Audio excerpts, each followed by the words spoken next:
convidar o Laudelino, que vai falar um pouquinho a respeito de como a obra foi escrita, essa obra que nós iremos estudar, alguns desafios encontrados no caminho pelo nosso querido Divaldo, e na sequência, então, a Sueli fará a sua exposição. Boa noite. Queridos amigos, boa noite novamente.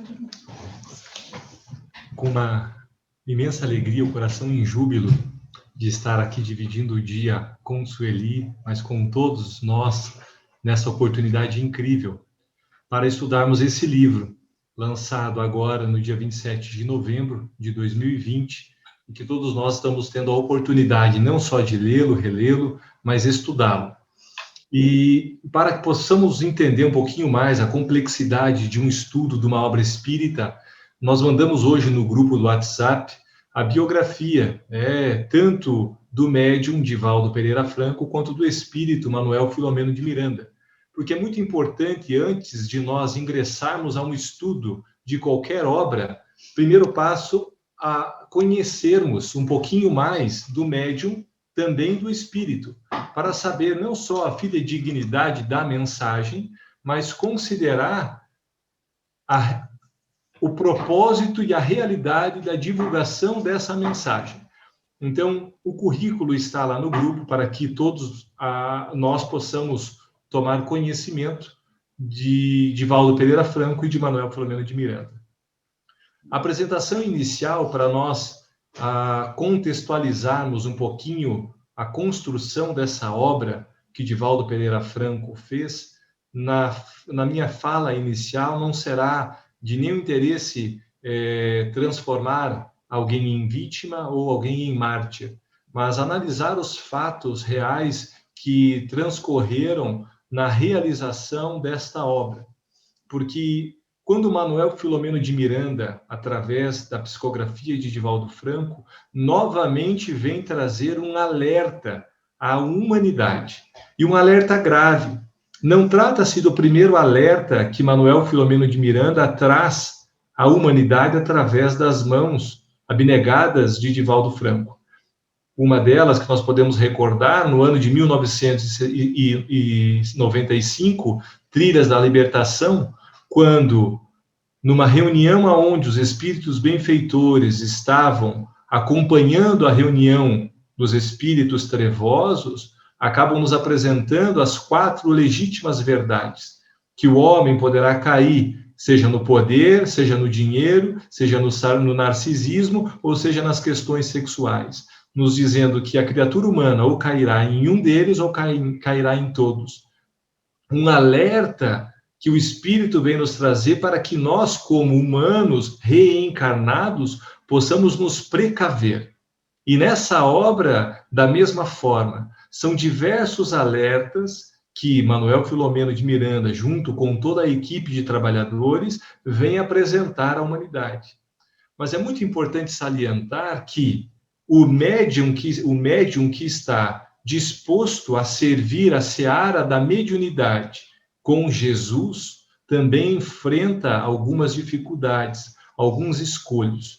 E é importante ressaltar essas dificuldades para que nós possamos reconhecer o serviço verdadeiro da mediunidade com Jesus, para que todos nós, que de alguma forma também poderemos trabalhar a serviço dessa mediunidade, possamos aprender com Divaldo Pereira Franco. No ano de 2017, em uma palestra, no dia 30 de abril, Divaldo nos apresenta um alerta que ele havia recebido no ano anterior, no dia 4 de abril de 2016. Nesse dia, ele informa um alerta que aproximadamente 40 entidades aproximaram-se dele, dizendo que a humanidade iria passar com grandes sofrimentos. Recrudescerão as dores, multiplicar-se-ão as dificuldades daqueles que pretendem servir o Cristo. Estes que pretendem servir terão que demonstrar. Nos diz então as entidades, narrado por Divaldo, iremos cobrar cada lágrima, cada sofismo, e veremos até onde vocês irão chegar. Colocando para nós que todos aqueles que estão dispostos a dizer que estão trabalhando por Jesus, eles serão os cobradores das lágrimas, do suor do trabalho desse serviço edificante. E ficou tão claro para aqueles que puderam, de alguma maneira, acompanhar o desenvolver dessa obra, a moeda que o médium também paga para a construção desse serviço abençoado. No mês de maio do ano de 2020, a obra No Rumo do Mundo da Regeneração deu início. E nós tivemos a conclusão dessa obra no dia 27 de novembro de 2020.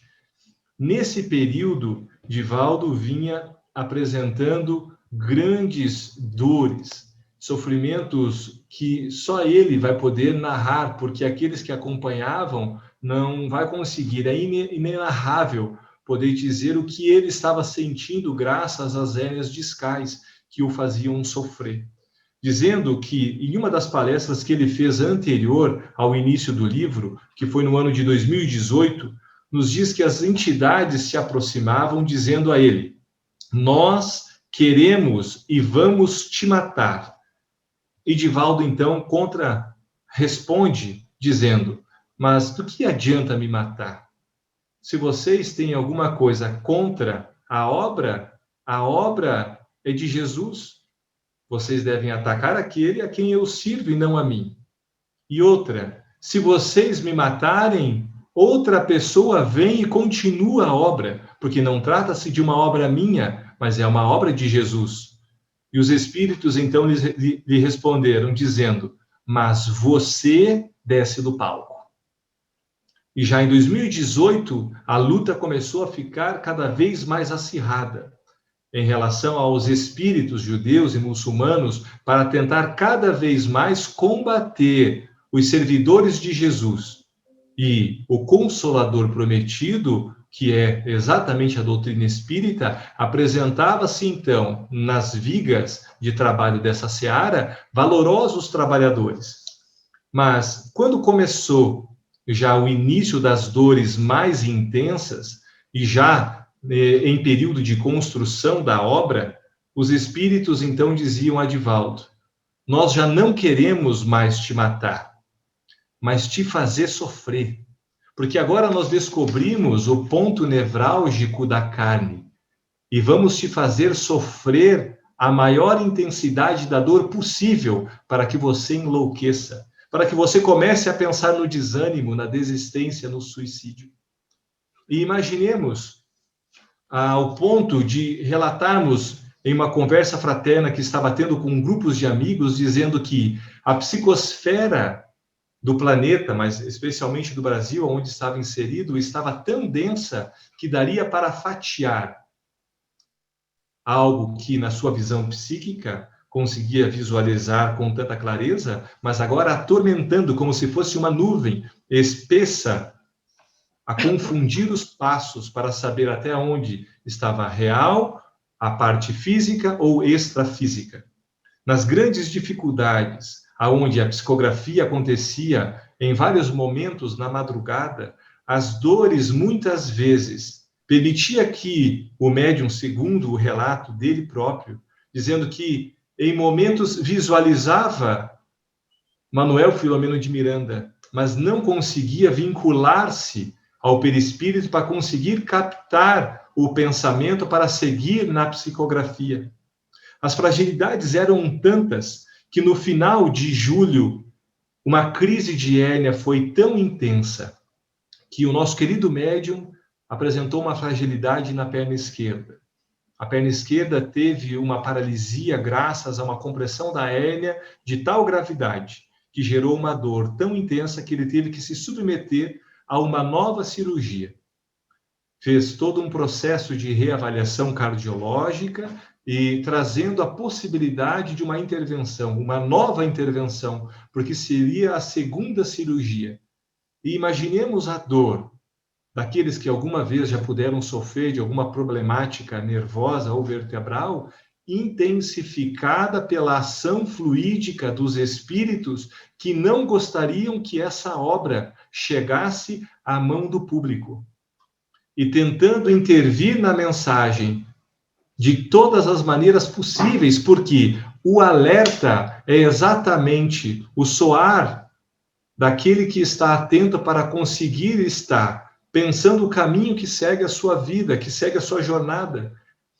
O médium se submete à cirurgia com 93 anos de idade, recuperando-se de um pós-operatório, enfrentando as problemáticas da recuperação do anestésico em uma pessoa de uma idade um pouco mais avançada, mas mesmo assim, seguindo na luta diária da psicografia. A cirurgia amenizou as dores e começaram com grandes fraquezas musculares, com grandes fragilidades com relação às questões hormonais. A luta continuava. E o médium perseverante, 93 anos, apresentando a fragilidade da carne. E todos aqueles que de alguma forma já puderam estudar os evangelhos de Jesus, os evangelhos apresentados pelos 4 evangelistas, nós vamos pegar que quando Jesus estava no Getsemane, quando Lucas narra que Jesus apresenta naquele diálogo que a carne é fraca, mas o espírito é forte, Jesus estava transpirando sangue naquele momento, vendo tudo antecipadamente o que sofreria até chegar ao momento do Calvário, a traição, todas as chicotadas que levaria, a humilhação, a traição de todos os amigos que estavam ao seu lado. Mas mesmo assim, quando os guardas se aproximam e pedem quem é o Cristo, quem é Jesus, ele vai à frente e se apresenta, sou eu. Dessa forma, conseguiremos entender a fragilidade da carne humana, porque a carne é fraca, mas só mantendo o espírito forte é que venceremos essa carne fraca. Allan Kardec faz um comentário em um dos seus artigos na Revista Espírita, intitulado A Carne é Fraca. E ele conclui: a carne só é fraca quando o espírito é fraco. Porque quando o espírito é forte, ele pode vencer as fragilidades da carne, como demonstrou no dia 27 de novembro, aonde nesse dia Manuel Filomeno de Miranda nos apresenta o prefácio dessa obra, concluindo-a, aonde podendo ver um ar radiando de alegria daquele servidor que se dispôs, mesmo nos momentos mais difíceis de dor, de fragilidades, colocar a sua vida à disposição dos espíritos para nos apresentar esses alertas, aonde, vencendo as fragilidades dessa carne, mas demonstrando para nós que o espírito forte é aquele que consegue perseverar junto à seara do Mestre. Aí poderemos entender quando aqueles que entravam no circo, oferecendo a sua vida a Jesus, diziam: Ave Cristo. Os que aspiram à glória de te servir, em teu nome te glorificam e te saúdam. Glorificar a Jesus para entrar neste campo em que todos nós estamos entrando, de um estudo sério, para entendermos o que é uma mediunidade segura. Acredito que seja importante nós entendermos os contextos que estão inseridos nessa obra, não só da sua realização, porque agora passo a palavra à nossa irmã Sueli, para que ela possa também contextualizar a obra, porque ela não está jogada ao vento, ela vem fazendo parte de um colar, que vou deixar a palavra para a nossa querida dama da mediunidade, que nos conduza mais nas reflexões da noite. Muito obrigado. Deus! Pois é, queridos irmãos, nós agora estamos aí para conversarmos um pouco a respeito da obra, ou seja, nós vamos falar dos 4 livros de Manuel Filomeno de Miranda. Há pouco tempo, há menos de 2 anos atrás, eu falei em Salvador sobre a trilogia. Ainda não tínhamos esse livro agora no rumo do mundo de regeneração.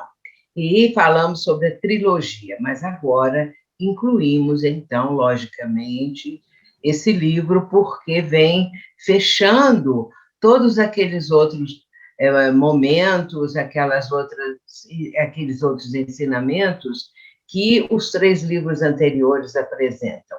Agora, eu tenho uns slides. Como é que nós vamos fazer, Laudis? Sabe por quê? Já estou compartilhando, Su, um minutinho. Isso não é feito assim de memória, porque tem dados que a gente não... ótimo, tá ótimo assim, obrigada. Nada. Então, vamos começar. Pode pôr o título, por favor. Eu mesmo que vou passando ou vocês? Eu, Su, pode ir falando que eu vou passando. Então, aqui, no rumo do mundo de regeneração. Seguinte, vamos ver a introdução.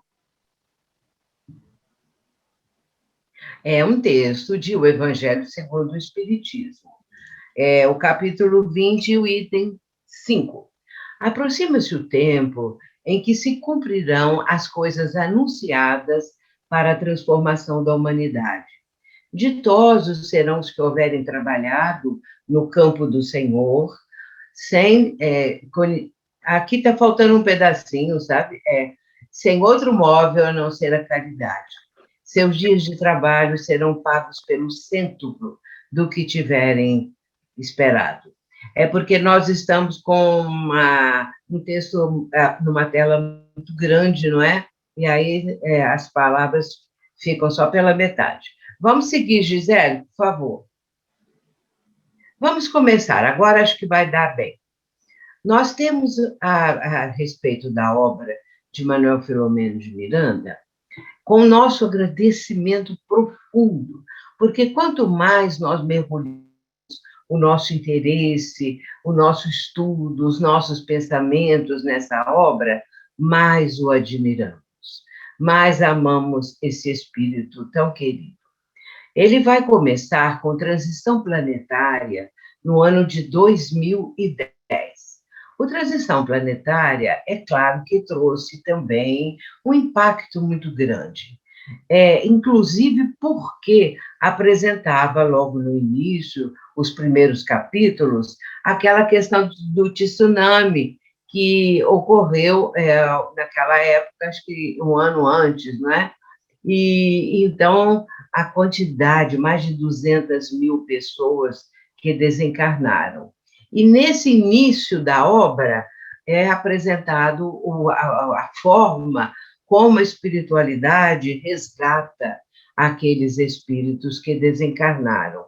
E ali nós vemos uma gama muito variada de situações, cada um de um jeito, porque pode-se pensar assim, desencarnou, deve ser tudo mais ou menos igual, com poucas diferenças, mas é muito, muito diferente, porque cada um carrega na sua vivência todo o seu passado, não apenas naquele momento, mas tudo o que já aconteceu, já foi vivenciado, tudo o que a pessoa traz como um patrimônio, uma bagagem, alguma coisa que, afinal de contas, ela realizou, deixou de realizar, ou realizou de uma maneira nefasta. E, com isso, nós vamos observando como são feitos os resgates. Nós não vamos entrar em detalhes, porque nós não temos tempo para isso, não é? Vale, então, dizer aqui, a respeito... Não, volta outra vez, por favor. A respeito... Eu estou dizendo que nós não vamos entrar nos detalhes de cada obra, né? E depois nós temos o Amanhecer de uma Nova Era e o Perturbações Espirituais. O Amanhecer foi em 2012 e o Perturbações Espirituais em 2015. Pode-se observar que em cada uma das obras, Manuel Filomeno de Miranda vai aprofundando, vai expandindo as explicações, evidenciando situações muito dolorosas, muito difíceis. Realmente, no Perturbações Espirituais, o próprio título já traz a ideia do que contém esse livro e os outros 2 anteriores, porque são perseguições, conforme o Laudis acaba de relatar, mas que, às vezes, a gente não tem uma proporção, uma ideia mais assim, correta a respeito do que pode acontecer com as criaturas e do que acontece com o médium que está psicografando, porque a psicografia, ela proporciona, no momento da manifestação do espírito que está ditando a obra, ela proporciona não apenas o texto que está sendo passado para o médium, mas as situações que são verdadeiras cenas e também o médium participa. Se são cenas sublimes, ele vai participar e vai ser reconfortado, reabastecido, vai ficar numa posição de profundo agradecimento, de uma melhoria interna. Porém, nós sabemos que a grande parte são as cenas dantescas, trágicas, crimes, perseguições de toda ordem, guerras, e também o médium participa. No livro seguinte, agora, o quarto, no rumo do mundo de regeneração, é que este que estaremos estudando, é que nós vamos ver a complementação de tudo que já foi dito até agora. Isso nos mostra um trabalho feito com muito amor, dedicação, e também podemos imaginar o sacrifício para o próprio Filomeno de Miranda para transmitir isso, porque as formas pensamentos, elas criam vida, e se existem aqueles espíritos voltados ao mal, perseguidores do Cristo, porque se sentem prejudicados devido ao fato, não é? Aí nós já sabemos disso, devido ao fato de terem sido torturados, terem sido, de todas as maneiras, prejudicados e sacrificados em nome do Cristo, naquela época da Inquisição.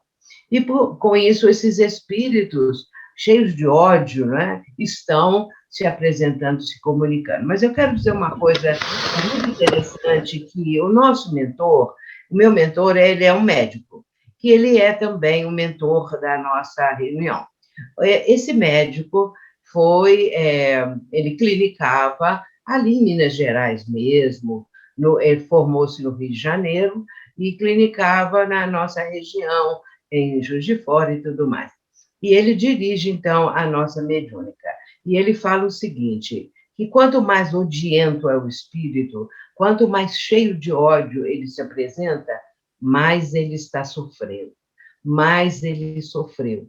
E esse sofrimento é de tal ordem que vem em forma de ódio, que é uma forma também de dar uma resposta, ou então mostrar aquilo que ele realmente sente, porém, na verdade, ele está sofrendo muito, e é por isso que ele envereda por esse caminho.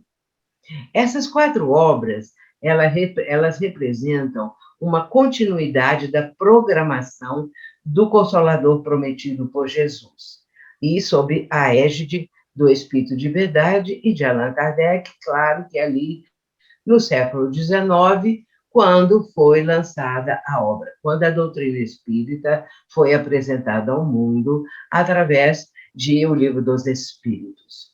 Eu só quero dizer uma coisa, quando o Laudelino falou a respeito da carne fraca, esse texto está também ele está, agora vou falar para quê? Agora fiquei engasgada aqui. Ele está no céu e inferno, não é? Mostrando ali o que é, se a carne é fraca realmente, como é que as coisas acontecem. É muito interessante esse tema. E aí nós temos essa pleiade de espíritos que nos estão envolvendo, que nos estão ensinando, que estão trazendo essa situação para entendermos que o mundo de regeneração é um mundo de mudança de padrão vibratório. Nós só vamos alcançar o mundo de regeneração quanto maior número possível de pessoas já estiverem com um padrão vibratório mais equilibrado, quando já estiverem numa condição mais adiante daquilo que aqueles outros apresentam ainda de ódio, de comprometimentos, os mais variados, no âmbito das situações negativas. Esses que já estão com uma visão mais ampla, mais bela, mais profunda, e com mais fé, que têm sempre o propósito de fazer o bem, são criaturas de bem, esses já têm um padrão vibratório melhor. Podemos dizer que já existe um número razoável de pessoas que têm um padrão vibratório melhor, que querem o bem, que querem a paz. Essas criaturas estarão ajudando aqueles outros que ainda estão marcando passo na maldade, na perversidade, nessas questões todas que prejudicam o ser humano e fazem com que o mal prevaleça na região onde eles estão. Muito bem, o Espírito de Verdade trouxe, então, possibilitou a que houvesse essa mudança através da chegada do Consolador, conforme João nos propõe, não é? Naquela promessa do Mestre. Mais tarde eu vos enviarei outro Consolador, o Espírito de Verdade, que o mundo não vê, não conhece, e que estará para sempre convosco. Nós vemos que o mundo realmente não conhece, mas aí Jesus acrescenta, mais vós o conheceis, porque está convosco e habita em vós. Então, nós podemos fazer o possível para que tudo o que o Espírito de Verdade está possibilitando na revivescência dos ensinamentos do Mestre, façam morada em nós, no nosso coração e na nossa vida. E essa pleia de Francisco de Assis, Ismael, Emmanuel, Chico Xavier, Joana de Ângeles, o nosso querido Divaldo Franco, Bezerra de Menezes, Eurípides e outros. Continuando, Giselda, por favor. Agora aqui, o que é a obra objetiva? Objetiva a evolução do pensamento espiritual e o progresso moral da humanidade. É a expansão mental, espiritual, que toda a obra da codificação apresenta. Porque nós vamos ver que esse conjunto que está aqui está também em toda a obra, não é? Que cada vez mais a codificação vai se ampliando, sendo desdobrada a partir ali de Chico Xavier, Emmanuel, Ivone Pereira, e agora Divaldo Franco, e outros que colaboram, como o nosso Raul Teixeira, na sua época também. Conscientização das leis divinas é o primeiro objetivo. As leis divinas. A criatura precisa saber a respeito das leis divinas. Isso é fundamental. Conscientização como espírito imortal. Um ponto também extremamente importante, a pessoa se sentir como um espírito imortal, que tem diante de si a imortalidade. Isso é algo que transcende qualquer tipo de pensamento ainda arraigado e preso às questúnculas da vida terrena. E, com isso, a pessoa sabendo-se, sentindo-se como um espírito imortal, vai começar a pensar um pouco mais no sentido da vida, que é a conscientização, a partir disso tudo aí, do sentido da vida. Conscientização, logicamente, das estratégias das trevas, porque este ser, que agora já sabe que é um espírito imortal, que começa a ter uma ideia, a procurar o sentido da vida, a tentar de todas as maneiras entender o significado, o porquê está aqui no planeta, qual é o propósito da sua própria vida e da vida das criaturas todas, o que é o mundo, afinal de contas, e aí por diante. Essa pessoa vai começar também, concomitantemente, à medida que vai aumentando a sua condição de entendimento das coisas, da expansão do seu pensamento, de um horizonte novo na sua vida, começa a entender o significado das trevas, o significado das coisas negativas, da maldade, da perversidade, de tudo isso que o ser humano ainda fica engajado, ele tem como objetivo da vida, e assim por diante. Outro ponto que depois vai começar, e agora, com a possibilidade dessa obra, a conscientização do mundo de regeneração. A ideia da regeneração não é nova, do mundo se mudar do patamar de provas e expiações para o mundo de regeneração, porque nós sabemos que isso já está sendo, já foi dito pelas escrituras, pelos profetas, essa ideia dessa mudança, ela já existe. E a conscientização do Espiritismo como consolador prometido, que Jesus prometeu, e agora nós estamos na revivescência do Evangelho do Cristo, dos seus ensinamentos. E, por fim, conscientização dos compromissos dos trabalhadores das últimas horas, que somos todos nós. Sequência, por favor. Agora nós, então, eu quero andar um pouquinho depressa para fazer o fecho.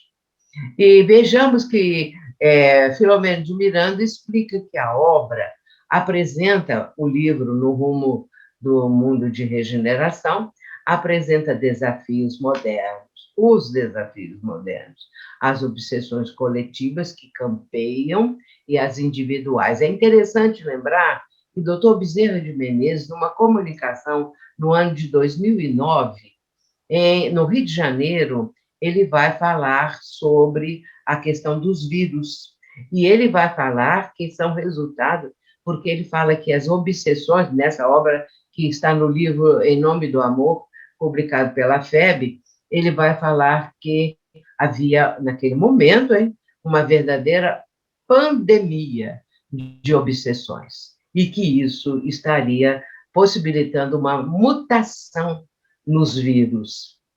E depois também apresenta especificamente esses processos de perseguição, de interferências negativas, especialmente nas sociedades espíritas sérias. A ausência do sentido espiritual na existência humana. Como faz falta isso? Eu estou aqui nesse momento, quero esclarecer, procurando resumir o máximo, porque isso vai ser desdobrado à medida em que formos lendo os capítulos. Isso aqui é apenas vamos dizer, um títulozinho, alguma coisa assinalando o que virá posteriormente, não é? Por isso está aqui que é uma ausência do sentido espiritual da existência humana, relegada a plano secundário, ou propositalmente abandonado pelo fascínio do materialismo, que está campeando. E, com isso, nós estamos sofrendo muito por as conclusões disso, aliás, os resultados disso, melhor dizendo. Início das grandes transformações e fenômenos próprios demonstram chegados os tempos anunciados pelas Escrituras e confirmados pelos imortais. E aí, nessa frase tão bonita, eis-nos as tuas ordens, Senhor dos Espíritos e do planeta Terra, repetindo, glória a Deus nas alturas e Jesus entre os homens de boa vontade. Se der tempo, nós podemos ainda concluir. Dá tempo, Gi? Sim, podemos continuar. Sequência. Discípulos ontem, trabalhadores hoje. Nós vamos ler agora um texto de Humberto de Campos. E ele está dizendo exatamente isso, que os discípulos de ontem são os trabalhadores hoje. Amados, disse Jesus, não tomareis o caminho largo por onde anda toda a gente, levada pelos interesses fáceis e inferiores.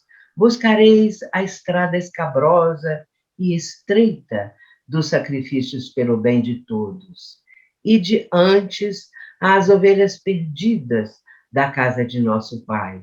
Reuni convosco todos os que se encontram de coração angustiado, e dizei-lhes de minha parte que é chegado o reino de Deus. Trabalhai em curar os enfermos, em seguida, limpar os leprosos, ressuscitar os que estão mortos nas sombras do crime ou das desilusões ingratas do mundo. Esclarecei todos os espíritos que se encontram em trevas, dando de graça o que de graça vos é concedido. Se tendes de sofrer, considerai que eu também vim à terra para dar o testemunho, e não é o discípulo mais do que o mestre, nem o servo mais que o seu senhor. Todavia, acima de tudo, está o nosso Pai, e que, portanto, é preciso não temer, pois um dia toda a verdade será revelada, e todo o bem triunfará. Está no livro Boa Nova. E encerrando com uma prece muito bonita que nós vamos trazer agora.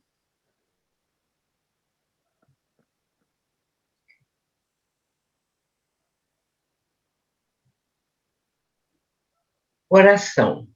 José Silvério Horta. Psicografia de Francisco Cândido Xavier, do Parnaso de Além-Túmulo. Pode ir colocando.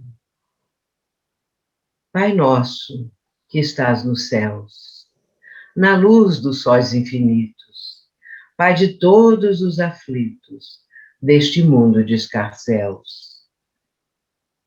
Santificado, Senhor, seja o teu nome sublime, que em todo o universo exprime concórdia, ternura e amor.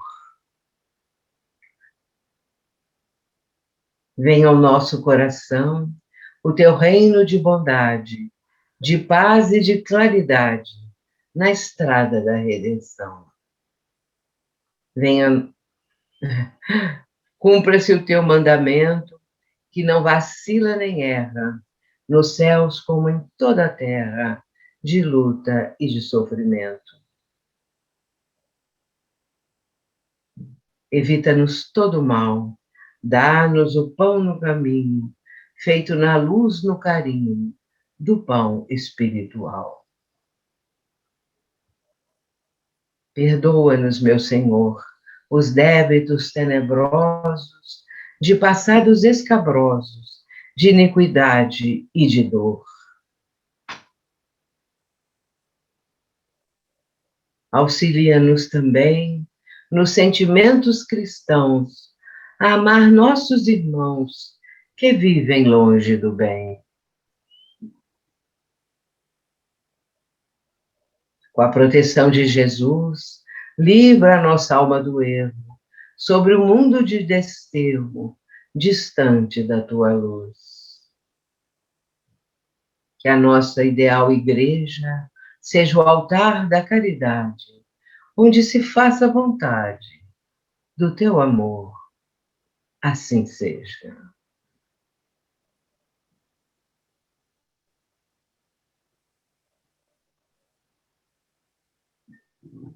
Muito obrigada. Que Jesus nos abençoe.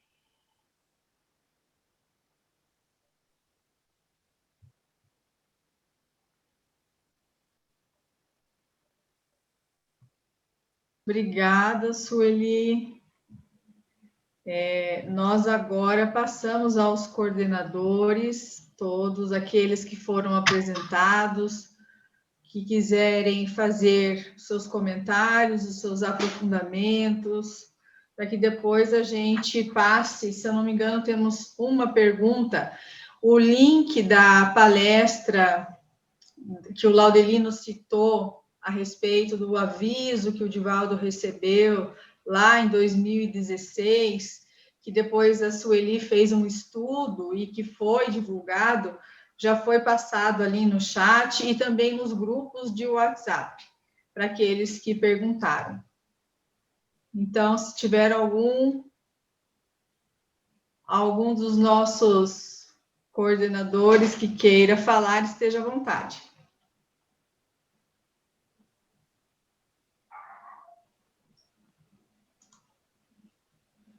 Marcelo. Boa noite a todos. Nós, mais uma vez, agradecemos a presença de todos vocês, da explanação que o nosso querido Laudelino nos trouxe a respeito destes momentos, destes anos que antecederam a psicografia desta obra, dos eventos dolorosos que o nosso querido Divaldo tem experimentado, do silêncio, porque ele, diante da tela, mostra aquele sorriso, aquele ânimo, a vontade de seguir trabalhando, mas nos bastidores, sem dúvida, aqueles que compartilham da sua intimidade, como o nosso querido Laudelino, sabe exatamente dos dramas que são sofridos, que são passados em silêncio. E nestes sacrifícios que muito bem nossa querida Sueli nos trouxe, nestas mensagens que estão sendo trazidas já há muito tempo, desde o Evangelho segundo o Espiritismo, quando ela traz a mensagem do capítulo 20, Obreiros do Senhor, do item 5, se não me falha a memória, a mensagem de união, de modificação, de mudança de padrão vibratório, que todos nós estamos passando por ele. Mas vai caber sem dúvida, e esta obra traz estes alertas de que mais felizes, mais brevemente felizes seremos se anteciparmos esse processo de disciplina íntima, porque, de fato, tudo nos convida lá fora a soltar as rédeas, e nenhum de nós tem consciência, ciência de que conteúdos podem emergir porque passamos mais tempo na treva do que na luz. Então, este processo de disciplina, de maneira alguma, ele é traduzido do ponto de vista de castração. Nunca foi esta a proposta da doutrina espírita, porque ela nos dá liberdade, mas que seremos responsáveis pela nossa semeadura. Por isso, Manuel Filomeno de Miranda nos traz isso, como muito belamente, nossa querida Sueli, e gostei muito da fala do Laudes, abrindo os estudos nesta noite memorável sobre estas reflexões a respeito desta obra. Essas eram as nossas considerações. Obrigada, Marcelo. Nós temos aqui já algumas perguntas. Eu vi que a Jussara abriu o microfone. Jussara, você gostaria de falar alguma coisa antes de eu passar para a primeira pergunta?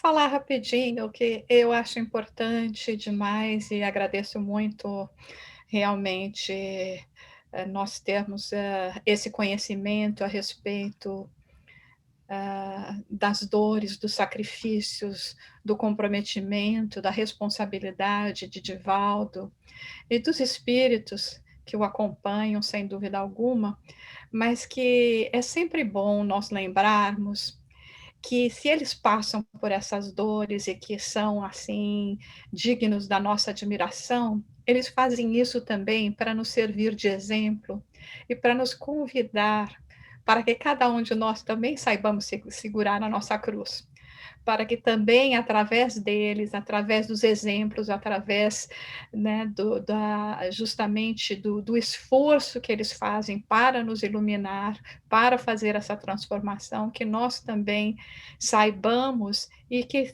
quando chegar na hora dos nossos testemunhos, que sempre chegam, que são sempre também muito desafiadores, quanto mais a gente realmente envereda por esse caminho de transformação interior e de ajudar, né, de poder contribuir um pouco para a transformação do mundo, que nós então nos lembremos deles como os nossos modelos e que em homenagem a eles, em homenagem a todos os sacrifícios que eles fazem, que nós também saibamos seguir esse sacrifício. Me lembro de num evento que tivemos lá no Encontro Fraterno, há uns 3 anos, quando o Divaldo contou a história dos 2 filhos, né? E de uma certa maneira ele terminava dizendo: qual dos filhos você vai ser, né? E foi num dia que ele teve tanta dor que metade da plateia, pelo menos, achava que ele nem ia chegar no dia seguinte. E ele falava para nós, né, seus filhos do coração. Então, que nos lembremos disso e que saibamos materializar em nossos dias com as possibilidades que tivermos, não importa se elas são poucas, mas também seguirmos dentro do nosso cadinho esse trabalho em homenagem a todo o esforço deles. Muito bom, Jussara. Obrigada. Então, eu vou passar para a primeira pergunta, Sueli, para você responder, pode ser? Para estrear aí? Sim. A pergunta é assim: nesse momento de isolamento, a espiritualidade superior está agindo de que forma no socorro aos espíritos sofredores? Nós sabemos que... Está dando para ouvir o que eu estou falando? Sim. Sim. Então, nós sabemos também a presença que jamais falta de Jesus e todos aqueles que trabalham em nome dele. Nós, muitas vezes, enquanto encarnados, enquanto estamos aqui no plano terreno, nós achamos muita dificuldade, às vezes, em atender as pessoas que estão sofrendo, e isso é real, porque nós não podemos estar saindo de casa o tempo todo, ir à casa das pessoas, porque temos que obedecer essas questões apropriadas do isolamento, da pandemia, afinal de contas. Mas existe uma forma de transmitirmos o que de melhor temos a esses nossos irmãos, que é através da prece, das vibrações. Eu vejo que o movimento espírita, mesmo não apenas do Brasil, mesmo no exterior, se movimenta quanto a isso, fazendo, realizando essas lives, esses momentos todos como uma corrente vibratória de pessoas da mesma casa espírita e muitas vezes interligados com outras casas, com o movimento, afinal de contas, para que aqueles que estão passando por esses sofrimentos acerbos possam sentir que as suas dores estão minoradas, que estão melhorando, etc. Muito bem. Agora, eu quero lembrar uma coisa muito interessante e importante. É que, às vezes, eu recebo, por exemplo, muitas indagações com respeito a espíritos que querem influenciar a vida da criatura, outros que já estão promovendo processos obsessivos, e as pessoas sentem falta do passe, de participarem na casa espírita, e isso, é claro, a gente sabe disso. Mas nós temos que confiar na espiritualidade. As pessoas muitas vezes me escrevem, mandam WhatsApp, mandam e-mail, tudo quanto é jeito, e pedindo para colocar o nome, falando dos seus problemas. Ora, eu não conheço a pessoa, ela mora às vezes em outros países, ou aqui mesmo no Brasil, mas distante. Eu peço, então, à equipe espiritual que possa ajudar a pessoa. E, nesse caso, dou resposta e falo com quem me escreveu que nós estamos orando, pedindo e tudo mais. O que acontece? Um mês depois, talvez 2 meses, varia muito o tempo. A pessoa me escreve agradecendo, porque melhorou tudo, ou resolveu o problema, ou isso ou aquilo. Agradece a mim. Agradece também aos benfeitores, mas enfocam muito a minha presença. Aí eu digo assim, fui eu?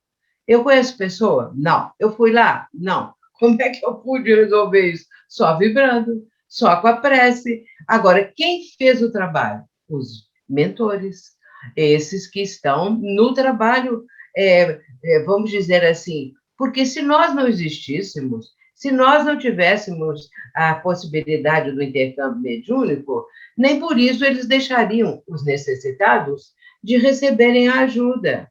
Nós temos que ter muita fé, nós, que quando o nosso pedido é feito, a espiritualidade atua. Eles estão aí, cada pessoa tem um grupo de espíritos, como diz Paulo, né? O apóstolo, uma nuvem de testemunhas que nos cerca. E essa nuvem, estão nela os entes queridos, os mentores, que estão ajudando os necessitados. Vamos ter muita fé, muita confiança, sabendo que o Pai do Céu jamais deixa os seus filhos ao desamparo. Tudo acontece de acordo com a vontade divina, com o merecimento da pessoa, com o esforço que ela faz, ou já fez e ainda vai fazer. Que assim possamos ter essa noção que isso é algo positivo para ajudar a pessoa a melhorar. Muito bem, Sueli. Obrigada. Algum coordenador gostaria de fazer alguma consideração antes que eu passe para a próxima pergunta? Gisele, Oi, eu gostaria Eulália. de passar aqui uma experiência, porque eu concordo com a Sueli, né? As pessoas têm pedido muito ajuda. E quando ela ressalta aqui o objetivo maior da obra e também os objetivos de Manuel Filomeno de Miranda, e ela fala dos compromissos dos trabalhadores espíritas das últimas horas, o que vinha acontecendo? A gente vinha batendo cartão na casa espírita.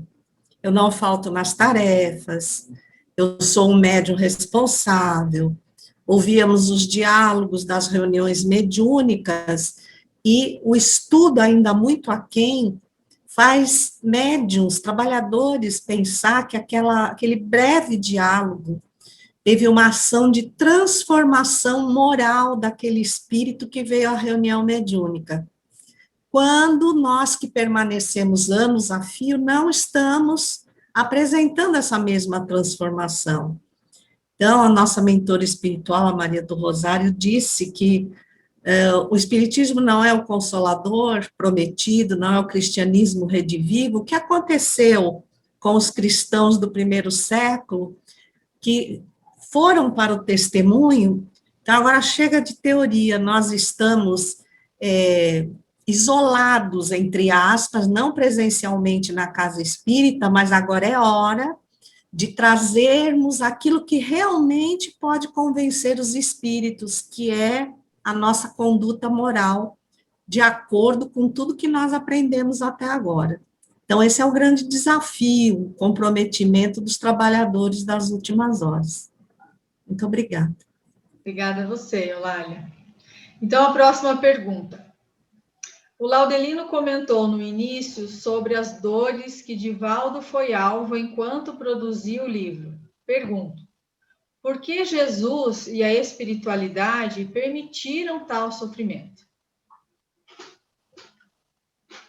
Meus amigos, penso que todos nós somos devedores. Estamos num mundo de provas e expiações. Mas todos nós também podemos apresentar testemunhos além das nossas dívidas. Numa mediunidade como de Divaldo Pereira Franco, com 93 anos de idade, quase 300 obras publicadas, tantas milhares de horas destinadas ao ensinamento espírita através da oratória, a obra da Mansão do Caminho, e poderia chegar ao ponto da sua existência de dizer, olha, chega, né, vou interromper essa obra por aqui, está muito o sofrimento, mas muito pelo contrário, como o Marcelo acabou de expor, né, mantendo-se segundo, podemos pegar pelo Evangelho, quando pegamos Jesus dizendo, aquele que perseverar até o fim, mostrando o seu testemunho na fragilidade que estava vivendo naquele momento, para poder testemunhar para todos nós que estamos também em uma retaguarda, aprendendo os requisitos necessários para nos colocarmos com as ferramentas ideais ao trabalho da mediunidade. Tenho para mim que é um grande servidor, que apresenta um grande testemunho para que aqueles que estão na retaguarda aprender a realidade, porque quando vemos às vezes a obra mediúnica, pensamos em glória, exaltação de personalidade, eu também quero ter um livro, eu também quero psicografar, eu quero ser autor, e esquecemos que a obra de Jesus normalmente também vem coletar o seu suor e também lágrimas que nós deixaremos no caminho. Podemos ver, sim, são mais de 56 mil almas que já adquiriram a obra no rumo do mundo da regeneração. São 56 mil almas que estão alertas sobre como a Sueli colocou tão sabiamente as estratégias do mundo espiritual inferior. Estão sendo reveladas para que nós possamos estar atentos. Trata-se de um grande desafio. Estamos mexendo em um vespeiro, mas com a coragem daquele que está confiante de que Jesus está no leme. Acredito que a espiritualidade faz com que esses testemunhos nos sirvam de exemplos para que possamos aprender. Sueli, quer complementar mais alguma coisa ou eu posso passar para a questão seguinte? Olha, eu gostaria de falar o seguinte. O meu novo livro, que vai ser lançado agora, talvez no fim desse mês, princípio do outro, eu apresento, porque é uma leitura do livro Há 2000 anos. E no livro Há 2000 anos, nós sabemos ali, na segunda parte, quando os mártires foram para a arena, aqueles que estavam ali sendo perseguidos pelo imperador, então, eles vão diante de uma multidão de mais de 300 mil pessoas, conforme narra Emmanuel, no circo máximo. Então, aquele grupo pequeno de pessoas, umas 200 pessoas, que foram aprisionadas porque eram seguidoras de Jesus, foram levados para a arena e os leões os devoraram, os massacraram de todas as formas. Mas eles sabiam que isso iria acontecer, mas se sentiam agraciados porque estavam realizando aquele sacrifício em nome do Cristo, em nome dos ensinamentos, em nome do Evangelho, sabendo que o que eles estavam ali ofertando, a própria vida, seria, quem sabe, um impulso com os ensinamentos de Jesus, para que isso pudesse marcar bastante aquele instante do sacrifício deles.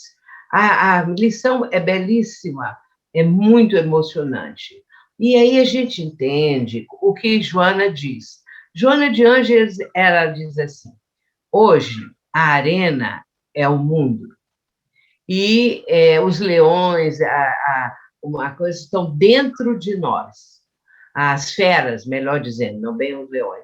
A arena é o mundo e as feras estão dentro de nós, que são os nossos erros, os nossos vícios, os nossos defeitos. Joana fala isso e nunca mais eu esqueci dessa frase quando foi lançado o livro, que parece que é o Após a Tempestade, se não me engano.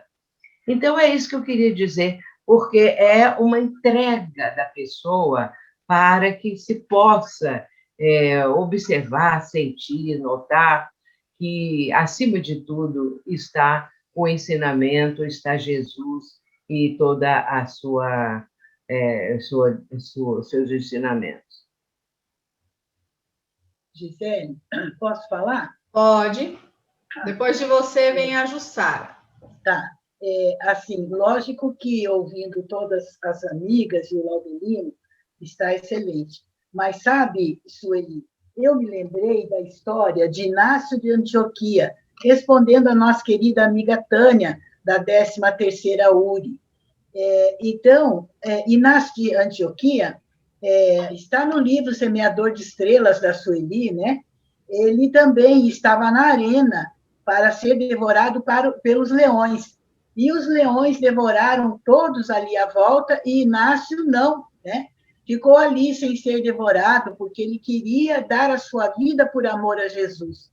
E aí, quando ele viu isso acontecer, ele chorou, ficou triste, falou: por que, Senhor? Por que eu fui poupado?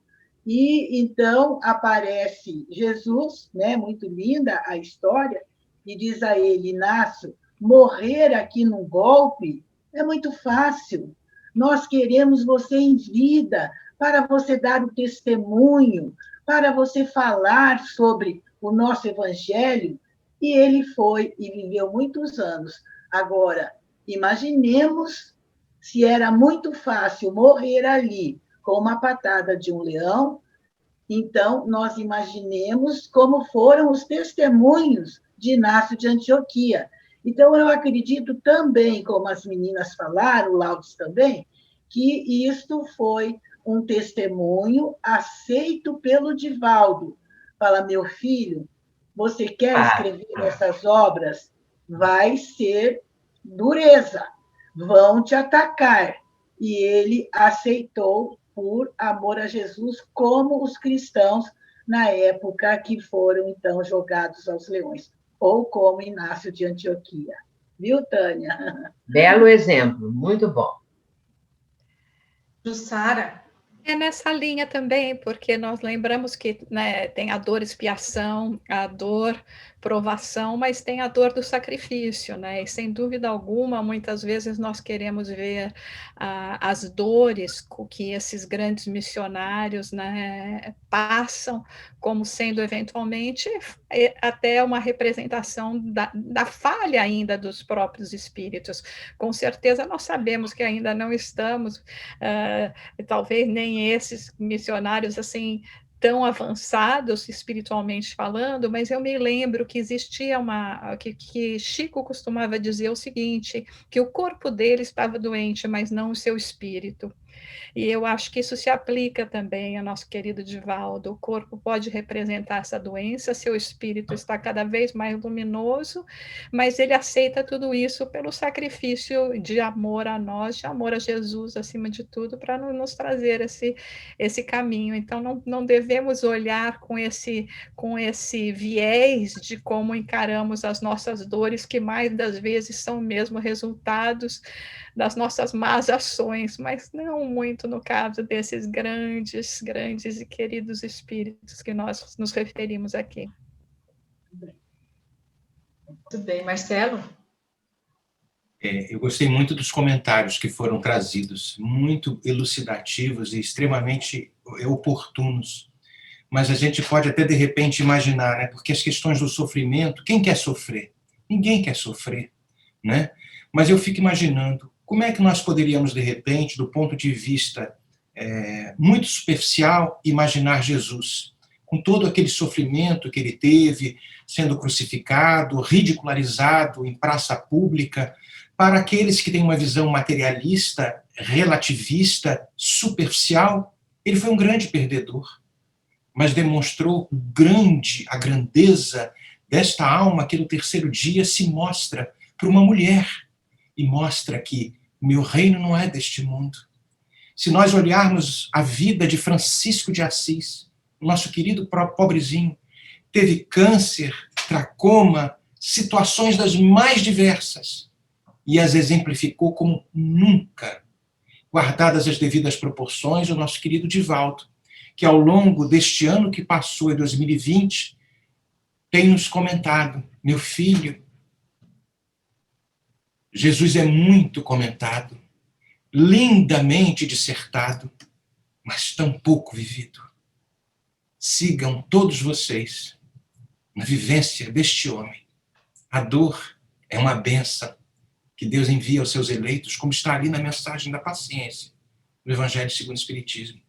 E as lágrimas correm porque quantos do mundo espiritual observam aquele homem e tantos que deram exemplo nas lutas do sofrimento.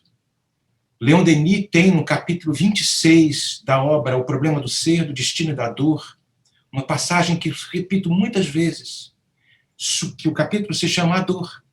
Suprimis a dor e retirai a beleza daqueles que olham, a coragem daqueles que a experimentam. Ou seja, a gente tira a dor, esta alavanca que nos eleva a alma e que vai cavar ousadamente, como Leon Denis nos traz, ousadamente nas profundezas da consciência, alguns recursos que talvez nem imaginávamos que tínhamos. Por isso que aqueles materialistas, na visão de uma vida só, lógico, são todos perdedores, esses que sofrem, que não reclamam. Por isso o exemplo do nosso Divaldo, trazendo isso, guardadas as devidas proporções, obviamente, porque eu trouxe Jesus e Francisco. Olha, eu não sei vocês, mas eu, por mim, ficaria aqui até 10, 10h30 da noite. Mas a gente sabe que os benfeitores assumem o compromisso do horário marcado.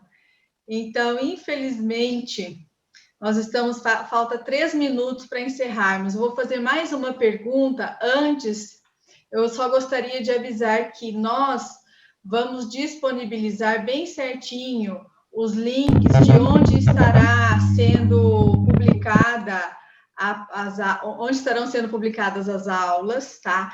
Não é da União Mineira, a Sueli é de Minas, mas nós aqui do Paraná. Então, é a 10ª União Regional Espírita do Paraná e a 13ª União Regional Espírita do Paraná e a Leal Publisher de Miami, que está em Miami, tá? Então, nós vamos mandar certinho, não se preocupem. E aqueles que não tiveram as perguntas respondidas hoje, nós traremos amanhã, tá? Amanhã, então, nós pretendemos entrar no capítulo 1. Eu vi que tem ali já uma pergunta referente ao primeiro capítulo, então ela vai ser respondida amanhã. E só respondendo rapidamente ao amigo que não leu as obras que antecederam a esta, que não tem problema nenhum, que não precisa ter lido para compreender a mensagem contida nesta obra, mas que complementa, faz bem se ele puder mais tarde ler as obras, tá? E que mais? Vamos lá então para a pergunta, que é para a Sueli. No prefácio do livro, Filomeno de Miranda nos fala do início das grandes transformações. As obras espíritas nos relatam da ocorrência de uma nova ordem mundial. Países que detêm hoje o poder a perderão, e países em desenvolvimento assumirão novas rédeas nessa nova ordem mundial. Que o continente europeu passará por grandes transformações e populações deverão migrar para outros países, mostrando ao mundo a solidariedade e fraternidade dos povos. O que a Sueli pode nos dizer a esse respeito? Você fechou o teu microfone, tá, Su? Tem que abrir. Clica em cima do teu microfone ali na sua tela, nesse microfone que está vermelhinho, clica em cima. Tá fechado. Você não consegue tirar o dela, Gi? Eu não consigo. Não. Só consigo pedir para ela ativar. Não consigo pedir.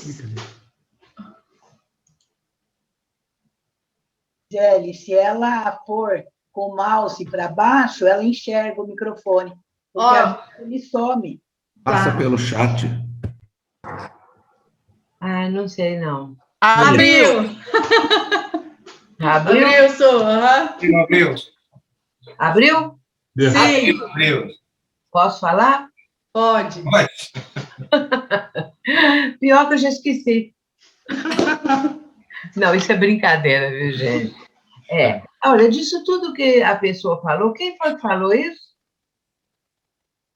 Algum dos nossos companheiros, Fúvio Matoba, Júnior. Nós estamos tendo essas informações e isso é muito importante, porque vai nos trazendo uma perspectiva maior a respeito dessas mudanças, a respeito de tudo isso. Porém, se todas essas informações não contiverem também um tipo de vivência de todos as regiões que foram mencionadas, não é? Para que possa haver essa mudança de forma de pensar, de agir, de entendimento, afinal de contas, as pessoas se tornarem mais propensas à solidariedade, à empatia, enfim, o amor, que é mais difícil a pessoa conseguir, às vezes, chegar nesse ponto, mas a fraternidade, a solidariedade já são os caminhos. Então, tudo isso que foi dito, as transformações, se elas forem também acompanhadas dessa mudança de cunho espiritual, aí sim, não é? Porque, às vezes, existem prognósticos, que vai descer desse jeito, vai ser de outro, mas nós queremos também enfatizar que, acima de tudo, a mudança vibratória, ela vai ocorrer se a pessoa realmente mudar o padrão da sua vida, sua forma de encarar a existência terrena, o sentido da vida, aquilo tudo que a gente já sabe. Então, eu creio que as transformações, elas vão ocorrendo porque é o progresso. A lei do progresso, ela é uma realidade, a evolução, e isso está acontecendo.